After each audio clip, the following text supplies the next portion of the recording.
If this is your first time buying a home, you've probably heard of a home inspection, but you probably don't know exactly what it entails.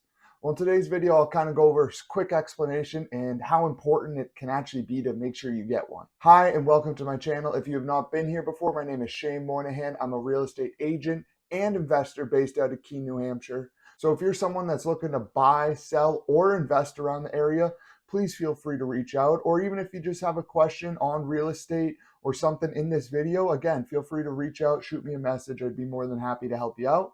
But without further ado, let's get right into why you should probably not skip a home inspection.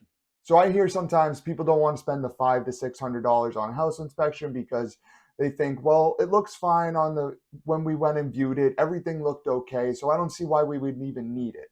Well, here's why you should really take it into consideration. Just spend the money and maybe save you buying a house that does have problems, because I've heard stories even with new builds that there can be problems. And I'd like to point this out in an example. It's like, chances are you've bought a used car, and unless you're buying it from like a dealership where they do a certified pre-owned where they actually run it through an inspection, which is knowing that the car is good to go and good to be sold.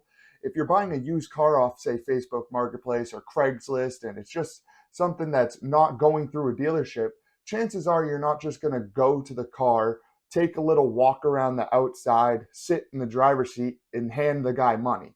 Chances are you're going to want to test drive it. You're going to want to look under the car, make sure that there's no holes in the frame or the rust isn't too bad.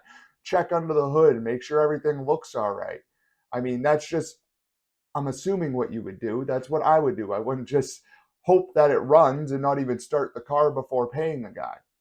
So chances are when you're looking at a house, it's probably going to be at least 10 times more expensive than a used car.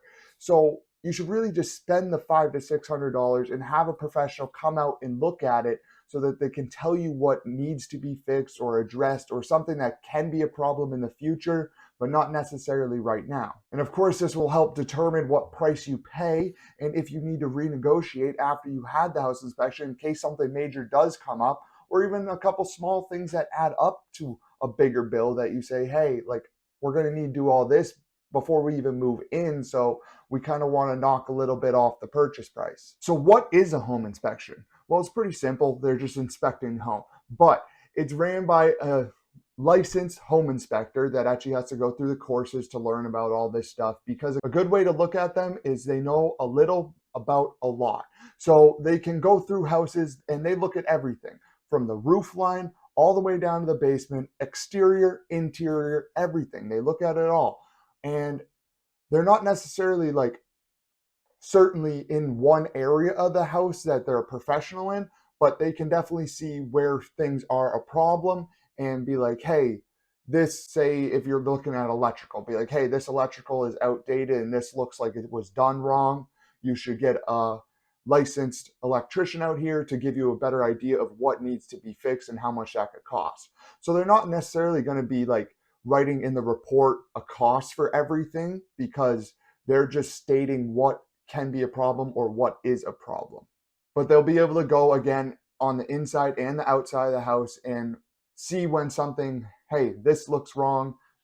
If it's really bad, you should go get a licensed professional in that certain trade to come out, look at it, give you a quote. And then once you have that quote, that's where you would like negotiate with the seller if you wanted to get money off or have the problem be fixed before you even buy it. And something I want you to keep in mind, especially if this is your first time buying a home, is if you attend the home inspection, or even when you get the report after, because it's a lengthy report. I mean, most of the time it's 20, 30 pages, at least the home inspectors I use.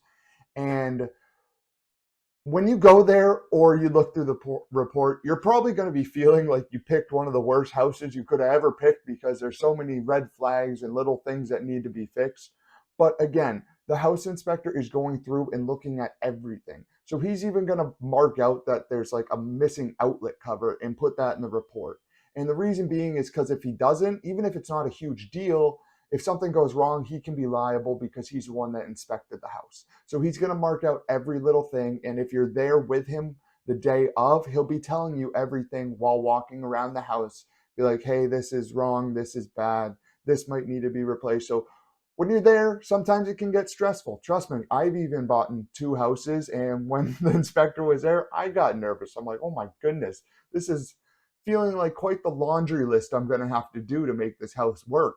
But then once you actually get the report and have time to digest it, you realize, okay, there are a couple things that need to be done immediately. Other stuff is just little things that can be fixed along the way or down the road. It's not like, oh my God, this needs to be done today. But again, that's why you have a realtor, is because they are pretty well versed in all this. So while you might feel like it's overwhelmed, it's just another day for them. So if you have any questions, just let them know and they'll be happy to talk you through it, and probably realize it's not as big of a deal as sometimes they make it sound, because again, they're pointing out everything that's wrong with it. It's their job. And I wanted to tell a quick story. The other day I was actually on a house inspection and we were going through, and the inspector was kind of just making small talk and making conversation. And he brought up kind of the importance of a home inspection with an example, because I guess a few years ago we were like talking about a tool he was using, which shows in the wall like insulation and if there's any like drafts coming in the house. So he was telling us about a story how he went to inspect a new build, and he was using that tool to look through and make sure all the insulation was good. And he marked down in the report that there was no insulation in the attic. Keep in mind, we're in New Hampshire. So, like, you want your houses insulated because it gets pretty damn cold around here. So, he marked down in the report that it didn't have insulation in the attic. And the buyers brought it up to the sellers. The sellers called the inspector because it was a new build, and the builder started freaking out and really yelling at the inspector. And the inspector's like, dude, go look in the attic. There's no insulation up there. And it was a closed off attic. So they had to like cut a hole in the ceiling to check. And it happened to be there was no insulation. They completely forgot to put it in. And that's why I always edge on the side of you should probably get an inspection, even if it is a new build. Just be safe, because $500 to $600, yes, it's a lot of money, but is it a lot of money when you're buying 200,000 to a, I don't know, however big your budget is? Is it really that big of a deal if you're buying a $500,000 house to spend $500 to make sure it's a good house that you should actually pursue and purchase? So that's kind of why I always suggest that buyers should get a house inspection and at least consider it. And one thing I do want to point out is, yes, a home inspection contingency can kind of look like a negative on your offer, especially if you're competing with others that don't have any contingencies for home inspection. But you can always write it up too that you have a home inspection for your informational purposes only, which means like if you find something major, you can kind of figure out a way to back out and like write that into the contract, just but also word it so it's like, hey, we're not going to be like super picky, like, hey, this outlet cover's missing, we need that fixed before we buy. But it's more just for informational purposes for you to know what you're actually diving into before you purchase the home. And of course, if you're like a flipper or someone that's well versed in real estate, you might not need a house inspection, especially if you're flipping the property. Chances are you're going to change what it is anyways. So that, I mean, if you're a flipper, you probably know a decent amount about real estate and how the buildings and structures are actually put together. But that is basically the summary of what a house inspection is and why it's so important. I really always try to tell my buyers to get it, even if you just do it for the informational purpose, just so you have the peace of mind of you have this 20, 30-page report that shows everything in the house, shows what needs to be done, what could present a problem in a couple of years, and all that. It's a great resource to have.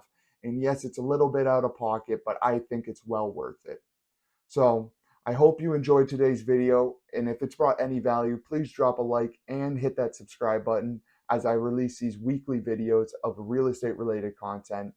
And again, if you're in the Keene area or in the New Hampshire area looking to buy, sell, or invest, or even if you just have a question about today's video or any of my prior videos, please feel free to reach out. I'm more than happy to connect with anyone that's interested in real estate. I do it as a job and I love it. So without further ado, I'll catch you next time.